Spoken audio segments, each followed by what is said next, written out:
Copenhagen में तकरीबन 3.5 लाख से ज़्यादा बाईसाइकिल हैं। ये तकरीबन 20 साल पहले यहाँ की हुकूमत ने बाईसाइकिल्स को फ़रोग़ देने का एक सिलसिला शुरू किया था। उसके तहत जो हुक्मरान थे, जो यहाँ की लीडरशिप थी, उन्होंने बाईसाइकिल चलाना शुरू किया और लोगों को मोटिवेट किया कि वो साइकिल चलाएं। और रफ्ता रफ्ता इस वक्त सूरत हाल ये है कि हर जगह, हर सड़क पर साइकिल ही नज़र आते हैं, मोटरसाइकिल कहीं नज़र नहीं आती। कोई कहीं काल मोटरसाइकिल नज़र आती है। तो ये एक हुकूमत का एक तरीक़ाकार था कि किस तरीके से लोगों को सेहतमंद रखा जा सकता है, किस तरीके से लोगों को फ़ज़ा को साफ शफाफ रखने के लिए इस्तेमाल किया जा सकता है बाईसाइकिल को, ताकि धुआं कम हो और लोग सफ़र भी कर सकें, आ जा सकें भी, और साथ इसके उनकी सेहत भी दुरुस्त है। कोपनहेगन में कितने साइकिल सवार हैं इसका अंदाज़ा सिर्फ इसी बात से लगाइए कि मैंने सिर्फ एक सड़क के ऊपर कैमरे को एक तरफ आन रखा है तो सैकड़ों साइकिल सवार दिखाई दिए। ये देखिए, इस होटल में भी साइकिल्स का स्टैंड मौजूद है और साइकिल खड़े हैं।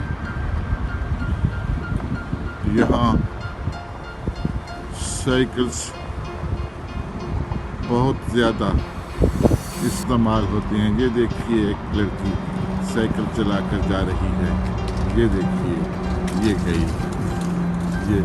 ये इस होटल के अंदर भी ये साइकिल्स की पार्किंग है।